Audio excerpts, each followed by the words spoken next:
Okay, take your seats. Umpo ng maayos. Okay, dito pa yan. Dito pa yan.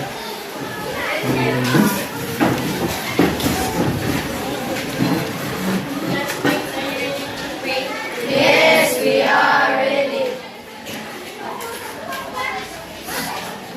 Dear Lord and Father of all, thank you for today. Thank you for ways in which you provide for us all. For your protection and love, we thank you. Help us to focus our hearts and minds now on what we are about to learn. Inspire us by your Holy Spirit as we listen and write. Guide us by your eternal light as we discover more about the world around us. We ask all this in the name of Jesus. Amen. Okay, good afternoon. Good afternoon, sir. Okay, take your seats. Thank you, sir. Okay. So, ang aralin natin ngayon ay ang natutukoy ang mga sariling talento at hilig, kaagapay ang kapwa.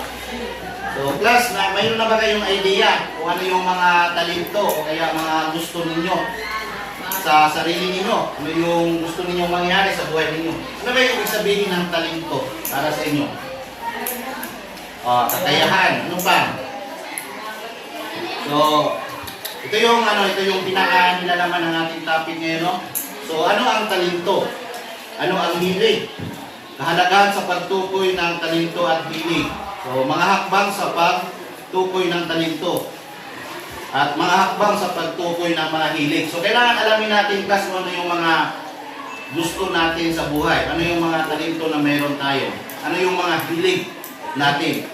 So, alam ko na bawat isa sa atin mayroon tayong talento.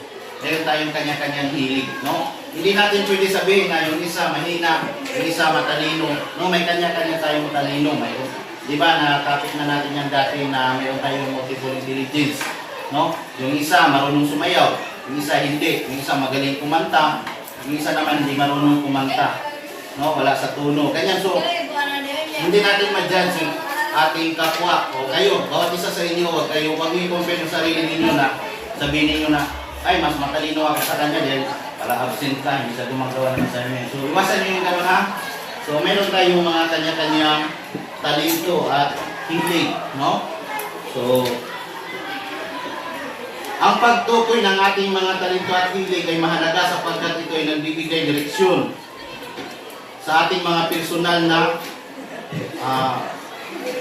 profesyon sa buhay, no? Diyan natin class ma-realize natin na ma-observe natin na bawat isa sa atin talaga ay may kanya-kanyang talento at saka talino. May kanya-kanya din tayong hilig. Yung iba marunong magbisikleta, yung iba hindi. Yung iba mahilig maglaro lang. No, yung iba naman soccer ang gusto, yung iba volleyball, basketball, yung iba tennis ang gusto. No, may kanya-kanya tayong mahilig, may kanya-kanya tayong talento, no? So, sa pamamagitan ng pagkilala ng ating talento, mas madali tayong makapili ng mga gawain at karera na kaakma sa ating kakayahan. No? Kagaya ng anak ko, class, masaya ako kasi yung anak ko, na-observe ko na marami siyang talento. No? Mahilig siyang sumayaw. No? Yung sa mga post ko, mahilig siyang sumayaw. Nung pumunta kami sa Sinulog, sayaw siya ng sayaw doon. No? Mahilig din siya magpasyon show. No? Nakabikini yan siya, may binihan ng nanay na may bikini siya. No? Minsan naglalampay yan doon sa Esperanza sa tabing dagat. No? Nagsasalamin-salamin din siya. Din pag sa bahay naman, talagang napansin ko sa kanya na marunong siya sa time management. No? Kasi minsan nanonood ng TV yan siya. Minsan naglalaro nung yung truck niya, sumasakay siya. Minsan naman dito, nagluluto-luto siya. Kaya ubos yung tanim na halaman ng gulay niya. No? Nagluto-luto siya, sabi ko marami siya hilig. No? Yung sa pagsisilpon, nagsisilpon siya, nangaagaw ng silpon. Yung marunong na siya, no? 2 years old pa lang. Marunong na siya manood. Alam niya kung saan pupunta doon sa sa yung gusto niyang titingnan. No? Pero ang talaga, ko sa kanya, kahit nga pumupunta kami, umuwi kami ng bahay, no? Sa motor. No, pag dumadaan ako minsan, may sayawan, may tugtugan, sumasayaw-sayaw siya, may kimbot-kimbot. Natatawa ako kasi sabi ko, paano ito uod? No, sumasayaw talaga siya. No, basta may marinig siya na ano. Sabi ko, ang para bang ang nanabasyote ko sa kanya, sabi ko, parang hindi ko nakita yung sarili ko doon sa anak ko. No? Yung mga hilig niya, hindi ko hilig yun. Hindi ko na, at saka hindi ko naranasan ng maliit pa rin. So, one time, tinanong ko siya. Sabi ko, na, anong gusto mo? Gusto mo bang mag-nurse? Gusto mo bang maging isang teacher? Sabi niya sa akin na, bawat umaga, magaling siya gigising, papasok daw siya sa school. No? Kasama daw siya sa akin, papasok siya sa school. Minsan yung kuya niya, sabi niya, yan, ano, pasok ka sa school. Ano siya, yung turuan niya, sabi ko, ano talaga yung bata na to? No? Kaya, mahalaga class na kayo, pwede tayong magkaroon ng maraming talento. Sinabi ko na nga, pwede tayong magkaroon ng multiple intelligence. Marunong kang swimming, cooking, no? Magaling kang magsalita, pwede kang maging guro, no? Kung mahilig ka naman magpanday-panday, pwede kang maging karpentero. Kung mahilig kang mag-drive, pwede kang magmaneho ng jeep palang araw. No? So, ganyan class, dapat ngayon pala, ilalanin nyo na ano yung hilig nyo. Okay? Intindihan niyo class? So, kailangan alamin ninyo ano yung mga gusto talaga ninyo na mangyari. Kaya ano yung mga profesyon na gusto ninyo sa buhay. No? Ngayon pala, mag-decide na kayo. No? Dapat bago kayo matapos ng pag-aaral, alam nyo na kung ano yung kurso na kukunin ninyo. No? So, lagi kong kinikwento sa inyo dati na ako nga gusto kong maging sundalo. No? Kung gusto ko yun, pero hindi mo alam na bakit nandito ako sa profession na to. No? Dahil yung nagpaaral naman sa aking class, yung nino ko ay retired principal, tapos yung nina ko naman retired master teacher 3. Minsan, napagawa sa akin yung mga ano nila, yung mga trabaho sa eskwelahan. Doon, ikaw na ano dyan, kung sino yung mga personal si kanito, pinapakilip sa akin. Okay. So ano ba ang talento? O kaya talent? Ano ba? No? So ang talento ay isang likas na kakayahan o kagalingan na taglay ng isang tao sa isang particular na larangan. So yun na yung sinabi ko sa isang particular na larangan. Halimbawa, gusto nyo maging welder. So magpanadalubhasa kayo. Kung gusto nyo maging engineer, magpanadalubhasa kayo. Kung gusto nyo maging teacher, magpanadalubhasa kayo. Kung gusto nyo maging police, pangarapin nyo maging general kayo. Kung gusto nyo na nautical, pangarapin nyo yung mataas yung profession ninyo. O kaya yung katungkulan ninyo. So natutukoy ang talento sa pamamagitan ng obserbasyon. No? I-observe nyo yung mga sarili ninyo, ano yung mga hilig ninyo. No? Suriin nyo yung sarili ninyo. No? Pagsusuri sa sarili. At minsan, mga komento ng iba. No? Minsan, nadadala tayo sa komento ng iba. Kung sabi na, si ano, magiging ano yan, magiging sundalo yan. No? May mga nagko-comment. Pero para sa akin, class, huwag ninyong paniwalaan kung yung sinasabi ng iba. Sundin niyo yung puso ninyo. Kung ano yung gusto ninyo mangyari sa buhay ninyo, sundin niyo yung puso ninyo. No? So, ganyan, para hindi kayo mahirapan. Hindi kayo mahirapan pumili kung ano yung profesyon na gusto ninyo pagdating na panahon. 50 years from now, alam ko magkakaroon kayo ng magagandang trabaho. No? Matanda na rin ako doon. Yung iba sa inyo may mga pamilya na. Kaya dapat ngayon pala, alamin nyo na kung ano yung mga maging gusto, maging tayo pagdating ng panahon. So ano ang hilig? Ano naman yung hilig? No? Ang hilig ay tumutukoy sa mga gawain o aktibidad na kinagigiliwan at nagbibigay ng kasiyahan sa isang tao. So yung hilig, yung ginagawa natin na masaya tayo. Ibig sabihin mayroon tayong pasyon. Kung ano yung ginawa natin, magkano ba tayo, kung yung mga gusto natin, yung gusto nyo talaga. Hindi yung ginawa mo lang dahil ano ng nanay mo, kaya tatay mo. Yung gusto nyo talaga, yung hilig nyo na masaya kayo na habang ginagawa ninyo. No? Yung iba pa lang, sinasabi na nila, ayaw kong maging guro, mahirap, ganito, ganyan, ayaw kong ganyan. Kaya hindi sila interesado na mag-aral ng mabuti. Pumapasok lang sila para lang makapasa, makaano ng grade, ganyan, makapasa. Pagdating ng panahon, kung ano yung gusto ninyo, yun na yung kukunin ninyo. No? Yun na ang hilig. No? Natutukoy ang hilig sa pamamagitan ng obserbasyon ng mga bagay na madalas na ginagawa at itinatutuwa ng isang individual. No? Kung masaya kayo doon sa ano ngayon, sa gusto ninyo, yung mga hilig ninyo, masaya kayong ginagawa yan, yung hilig ninyo. So, naintindihan nyo na class kung ano yung pagkakaiba ng hilig at saka talento, no? So, halaga ng pagtukoy ng talento at hilig, no? So, tumutulong ito sa pagpili ng tamang karira o kurso para sa hinaharap. No? Yun na, banggit ko na kanina. Kung ano yung gusto nyo pagdating ng panahon, yan yung, yan yung ibig sabihin ng tamang pagpili ng kurso para sa hinaharap. No? Ang kahalagahan ng inyong mga talento at saka hilig ninyo. No? Mahirap kasi minsan class na umutawag nito, yung para bang hindi mo gusto, parang nasa pilitan ka lang. No? Yan yung mahirap. Dapat kung ano talaga yung gusto ninyo, yun ang dapat ang masusunod. No? Huwag yung na parang gusto lang ng nanay mo, gusto ng tatay mo. No? Ganun din yan sa pagpili ng mapapangasawa ninyo. Kung sino yung gusto ninyo, no? Yung gusto nyo makasama habang buhay hanggang pagputi ng buhok ninyo, kailangan marunong kayong pumili. Nakuha ba ninyo? Hindi yung sabi na, ito yung piliin mo anak, si Don Ronaldo, no? 69 years old na, malapit ng mano. Di ba? May mga ganyan.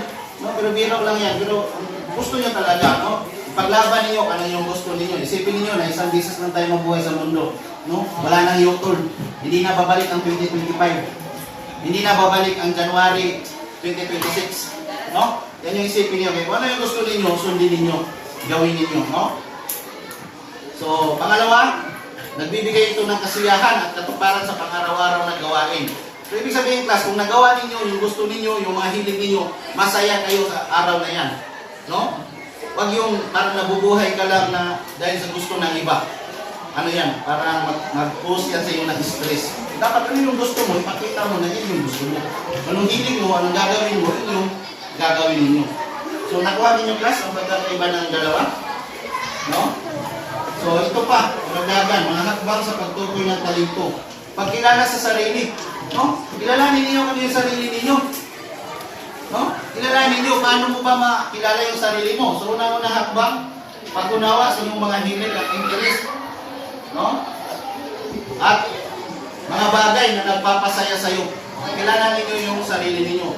So ang pangalawang hakbang naman ay pagbibigay paghingi ng feedback. No? Paghingi ng feedback sa mga kaibigan, pamilya o mga guro. No? Pwede kayong sumanggunit sa mga guro. No, pwede kayo makipag-usap sa amin kung ano yung mga gusto ninyo at hilig ninyo. Halimbawa, masama yung loob ninyo. Pwede kayong mag-share sa mga teacher na pinagkakatiwalaan ninyo para mabigyan kayo ng advice. Kaya nga mayroon tayong guidance counselor, no? So kami mga guro, guidance counselor kami lahat. Bibigay kami ng payo. Lahat ng ituturo namin sa inyo magaganda. No? Ang pangatlo naman hakbang ay ang pagsubok sa iba't ibang aktibidad upang matukoy kung saan magaling kung may potensyal, no? Kaya nagkakaroon tayo ng mga exam, ganyan, para makita namin kung magaling ba kayo sa memory, ha? Kung magaling din kayo sa verbal. Kami mga teacher, na-observe namin yan. Kung halimbawa, kayo ay nagsasalita, no? Alam namin na marami kang idea. Kung sabihin matalino ka. Mayroon namang mga tao na hindi gaano nagsasalita, pero magaling magsulat. No? Magaling ano ng mga idea nila.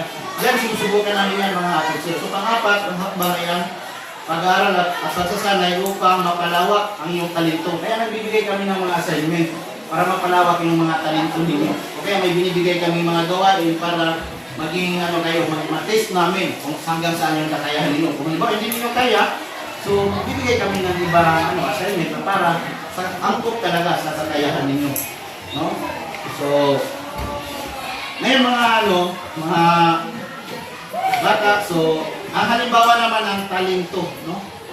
So, kakayahan sa pagtugon ng iba't ibang instrumento tulad ng gitara, piano o violin. May mga talent na magaling mag-gitar, no? Magaling ng piano at saka violin. At saka mayroon na dito ng gano'n natin, nag-violin, nag-piano.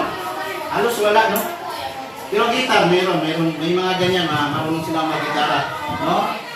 So, sanayan din sa pag-awit, no? Mahilig sa musika dyan. Alam ko may mga ilan sa inyo pag nagpapaston ng kalabaw ang baka, kumakanta. Yung iba nga habang naliligo, kumakanta. Habang papunta sa eskwelahan, kumakanta. May mga tao na ganyan na mahilig tayong kumanta. Kaya lalo na yung mga talento na nasa atin. No? Mga halimbawa ng hilig, so nakatulong sa pagpapalawak ng kalaman sa imahinasyon, yung pagbabasa ng libro. Kaya kayo boys, no? Magbasa kayo ng libro, no? Magbasa kayo ng libro palagi, no? Yung iba naman, pagsusulat ng tula, yung marunong gumagawa ng tula, no? Marunong magmuni-muni, no? Ako dati gumagawa ako ng tula, no? May sinalihan ako na parang sa church, gumawa ako ng tula. So nagustuhan nila yung tula ko, binigyan ako ng reward, no? May binigay sa akin. Yung iba naman, pag-i-exercise no? Yung iba mahilig sa bodybuilding. Pag-exercise sila, so may kanya-kanya tayong mga hilig. So, ngayon mga, pwede kayo kumuha ng papel, no? One half lengthwise, din magsulat kayo ng 5 ninyong hilig at saka 5 ninyong talento. No? 5 hilig at saka 5 talento. No? 5 lang, kasi 5 lang. Ano ba yung mga talento na gusto ninyo? O kaya, mga hilig ninyo?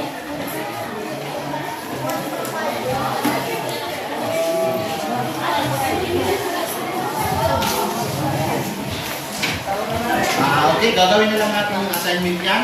So, balik na dito sa Buwanga. So, kailangan, no? Halos tayo, no? So, papel sa kapwa sa pagtukoy ng hilig, no? Assignment na lang ninyo yan, yung activity natin yan, no? So, mahalaga ang papel sa kapwa sa pagtukoy ng ating hilig dahil sila ay maaaring magbigay ng mga obserbasyon. So, yun ang sinabi ko kanina. Maaaring magbigay sila ng obserbasyon at una na hindi natin agad nakikita, no? Hindi natin nakikita sa sarili natin yan. Kaya, okay lang class na i-correct ka, no? Okay lang na may tao o kaya mag-correct sa'yo. Pag may i-correct kayo ng isang kaibigan ninyo, huwag kayong magtampo, no? Huwag kayong magtampo ano yung mga sumisto nila sa'yo. Dahil para din yan sa inyong sariling, para maging ano ka rin, maging successful ka rin pagdating ng panahon. So ang kanilang pananaw ay nakakatulong upang malaman kung saan tayo nag-enjoy at kung ano ang gawain na magpapasaya sa atin. Okay? Sa pamamagitan ng suporta at inspirasyon at gabay ng kapwa, nagiging madali at masaya ang pagtuklas ng ating mga hilig, kaya yung mga gusto natin. No? So, naintindihan niyo ba, mga bata? Okay, okay. Very good. So, with that, sana marami kayong matutunan, no? At saka, dito na magtatapos yung natin, yung assignment ninyo, pasal nyo lang yan bukas. So, maraming salamat po. God bless po. Lapayan ng bawat isa.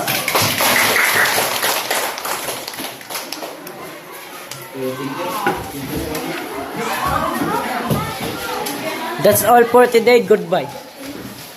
Sir, okay na ni sir? Okay na. Post. This.